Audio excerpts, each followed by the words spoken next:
How's it going, everybody? Welcome into the shop. For this video, we are going to be building the Brenahm Settee, which is a product on my website. It's in my catalog. I designed this based off of a old historic piece of Texas furniture, a daybed. It's got real traditional lines, really cool curves to it, and some very interesting joinery. Now, this video is sponsored by X-Carve, and I'm going to show you how I use their CNC machine to make a jig to make a really cool housed mortise and tenon. And now what I mean by that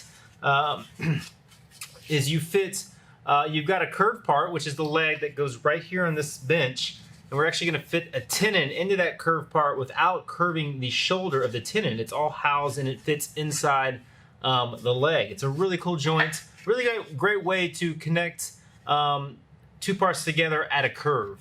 Let's get started on this. I want to thank X-Carve for sponsoring the video, and I will say that I use their CNC a whole lot in my furniture production. It's a great machine for creating jigs for fine furniture. And there's a lot of other uses you can use for it, but particularly I like to use it for jigs, and we're gonna learn how I make this super cool jig out of MDF and acrylic. So let's get started. Welcome into the shop, everybody. It is great to have you out here as usual. Like I said, we are going to be building the Brenahm Settee, which is a piece on my website and on my catalog. We're making these out of walnuts. I'm making two in this video. One is going to the client in Fort Worth with a table, and one is staying here with me. I'm going to keep it and put it in my bedroom. So with any project, we start by cutting boards to length, rough cutting boards to length. And so when you do this, you start at the end of the board and you check your drop off, and you see how that drop off broke. You've got a crack in the end of the board, so you have to chase that crack out. So you just keep stepping in an inch or 2 inches until your drop off hits the ground and doesn't break into pieces and the crack is gone. If you left that in there after you built a piece of furniture, that crack could begin to open again and you would have a lot of problems. So you always want to chase out cracks. There's always going to be, pretty typical, there's going to be cracks on the end of a board. That's just how wood works. It dries faster out of the ingrain and usually cracks in the ingrain. So good rule of thumb, always chase out cracks on ingrain. Once I rough out all my parts, I think here I'm working on the back rest to the settee. I label everything and then start milling to the final dimensions. Now this is my S4S. I'm setting the width of my cut to 3 1/8, and I'll run all my parts to the S4S. It mills everything really quick, really fast. This is one of those machines that it's not glamorous, it's not fun to have, but it makes money. It saves a ton of time. So it's probably one of the most efficient machines I have in the shop, with the exception to my wide belt sander, which is the green machine right next to it on the right side of the screen. So I'll run all these parts through. Right now I'm running the long rails that will hold the seat. And then once we run these parts, we'll move into starting to cut out the legs of the settee on the sides.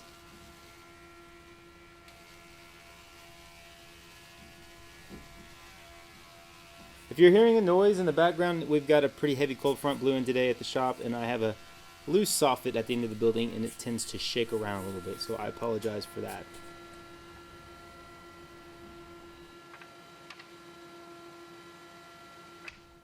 So I've pre-made these jigs. These are the profile for the arms of the settee.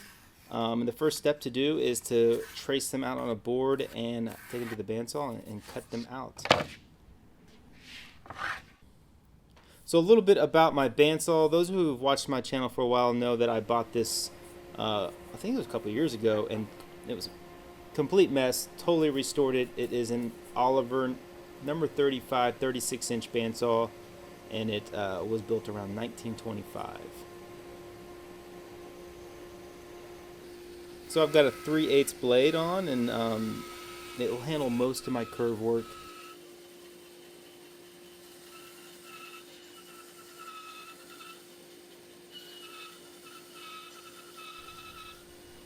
One of the great things about this bandsaw is it has a 36-inch by 36-inch cast iron table.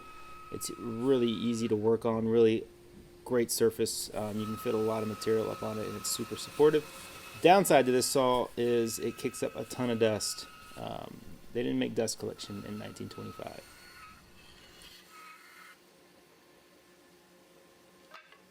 It also does need protection on that drive belt.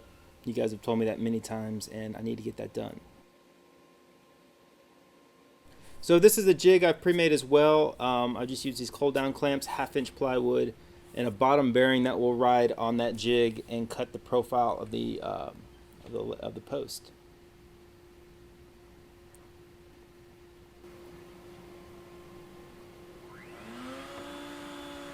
The key to doing something like this is not having to cut off too much material. I'm only cutting a 1/16 at the most. If you get to cutting an 1/8 or more, it becomes a bit dangerous and the bit can catch, and especially in areas where you're about to see where I go around the scoop, that's a tricky little spot, so you don't want to be taking off a lot of material here.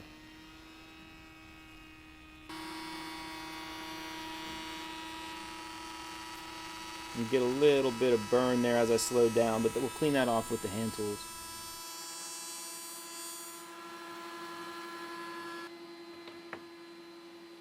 So with the profiles cut, I'm going to show you guys now how I make the jig in the X-carve for this house mortise and tenon. Now I start by using their software called Easel, which is what makes X-carve so great to use because it's super easy. You can see here the adjustments that can be made. Right now I'm looking at changing this type of cut. You can do a fill cut, you can cut inside the line, you can cut outside the line.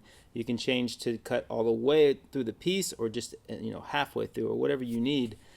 It's kind of an endless options. You can change the size of what you're making, obviously. So there's a lot of control within this program, and all I'm doing is pretty simply, making rectangular holes that I need to be exact for my bushing of my router to fit in. And so I'm going to cut one of those in MDF that's oversized, and then I'm going to cut one in acrylic. And it also has a great selection of tools. It helps guide you through which ones to use, and it sets up your tool paths and your speeds for you.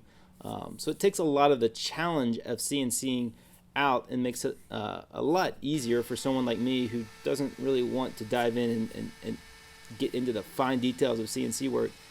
If I need to make this acrylic plate, I can do it real easy on this X-carve without much knowledge of CNCs.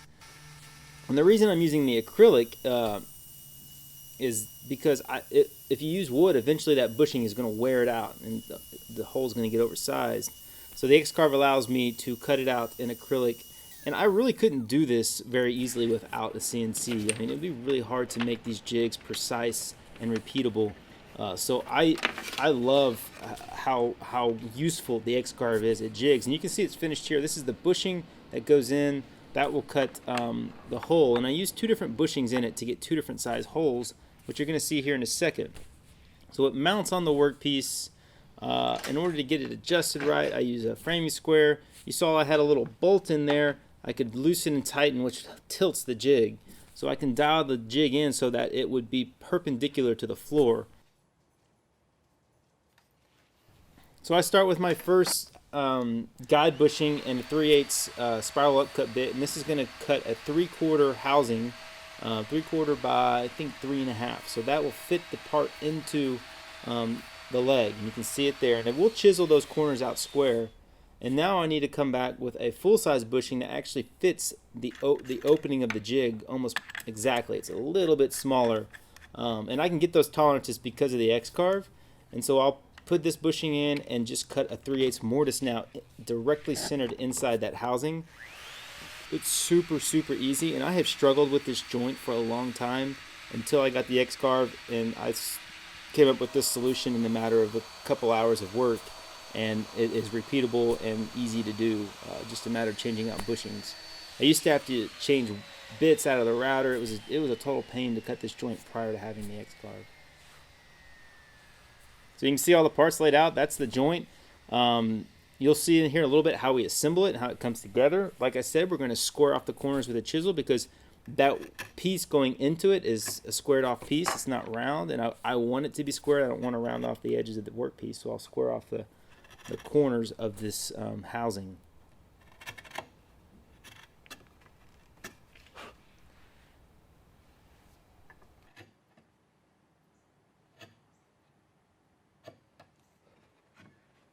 Okay, so the next step is I have to dry assemble all the side frames. Now you can tell I've cut all the mortises, I've cut all the tenons. So I'm going to dry assemble it, and then what I'll do is I'll take a pencil, and that top rail on that side piece is shaped. It has the shape a curve right across the top, and underneath it's scooped out. So I have to mark that out and then pre-shape that part just slightly oversized before I glue up and assemble these frames.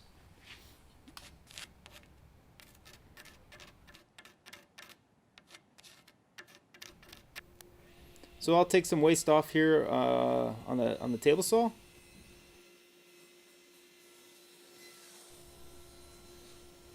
And then I set up a box core router bit on my table and hog out more waste. I'm trying to do the least amount of handwork here. You know, ultimately I have to shape this by hand, but if I can get the bulk of the waste out with machines, that's what I'll do.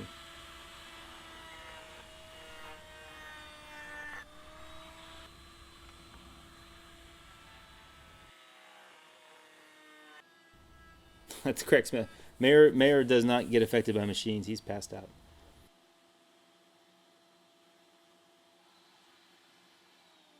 So I have a wooden plane here that I have actually custom shaped the profile just for this part and the blade. It's just slightly smaller radius than what I want, and I can do pretty quick work with it. It is rough. It can tear out if you don't have straight grain.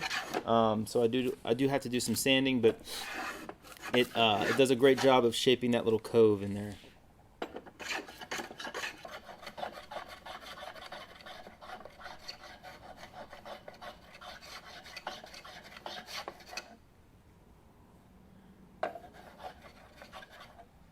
You can see how nice that looks.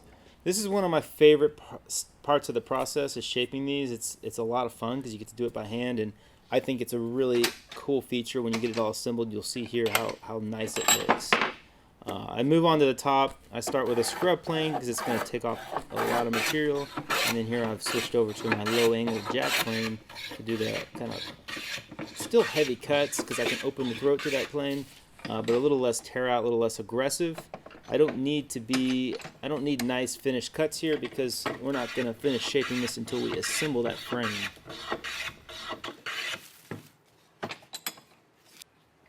So as I mentioned early in the video, this piece is kind of inspired by an old Texas daybed or settee, and I found this in a book. I have a couple books called Texas Furniture, Cabinet Makers and Their Work from 1840 to 1880. There's 2 volumes, and I'll link that in the description.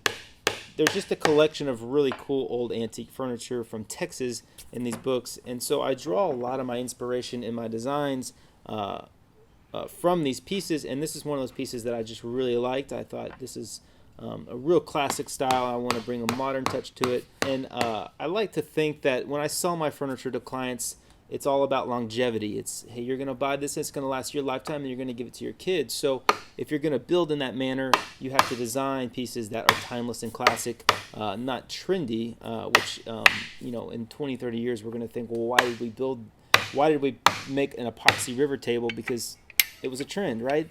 With this furniture, I like to think it's classic, timeless. In 30 or 40 years, you're still going to be able to fit it in your home, and it's still going to have a good feel design-wise.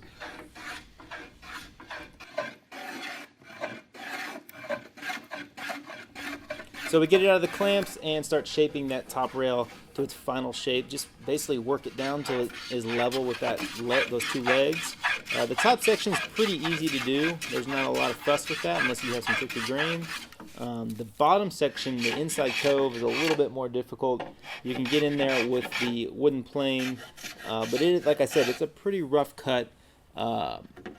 So I work it down really close, and then I do quite a bit of sanding. So I have this maple block that I turned on my lathe, and it's just slightly smaller than the radius I'm going for, and I use a 60 grit, and I kind of sand in there and get it all nice and smooth and feeling good. It doesn't have to be amazingly perfect. There could be a little bit of tear out in there because it's the underside, right? You don't see it, but your hand can go into there and feel it. So you don't want to feel a bunch of tool marks and bad spots. Okay, so now I can glue up the entire settee. You'll see here how this joint comes together, how that shoulder buries into the leg. It's a real nice, tight, snug fit, and I do work that rail down with a hand plane to dial in that fit. It's a little tricky getting these all together, especially with one person. Especially when you clamp these as well, you have to be real careful not to over tighten the clamps, you can flex that rail quite a bit. And I'll usually, once I seat and bring the joints together and have my measurements all right, I'll usually back those clamps off a little bit, because you shouldn't need the clamping pressure once you have it all pulled together.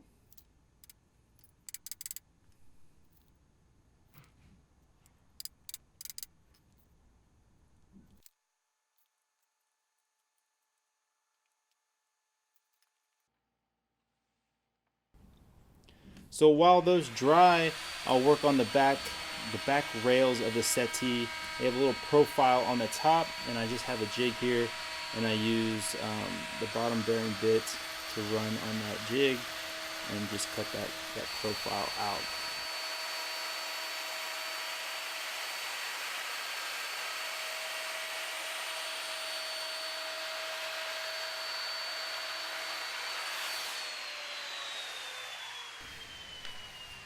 Now there is some shaping done to the top of that profile, a little round over. I don't show it in the video, but there's a little shape to it. I glue these on, so these provide quite a bit of structure for this bench, but I don't want to glue the full width. I glue about 3 to 4 inches on the top, and then I let the rest kind of float. I'm going to nail that part so there is the ability for it to move, because that's a 10-inch wide piece. So what I'll do is I'll screw it at the very top where the glue is and kind of bring it together nice and tight, and then use an old cut nail to nail it. And this is a real scary spot to be countersinking and using a countersunk screw, so you got to be very careful. You could split that wood out real easy here. So I drill a nice pilot hole, and I take it real slow with the screw, because if you just bear down on this and tighten it, it'll just split that piece. I just want to slightly tighten it, bring it down, and hold it in place, and then the glue is going to do the rest.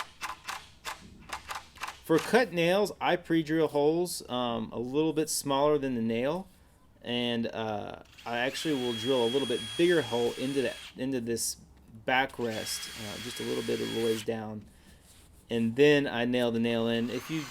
I found that if you don't pre-drill holes, it's really hard to use these nails, and they can also split the wood real easily. So if you're not familiar with cut nails, they're a lot different than wire nails. They have some shape to them. They're traditional older nails. You can Google cut nails and learn more about those. So it's all oiled, looks great. I love the look of the walnut. I've got some seat slats going in that are made out of poplar.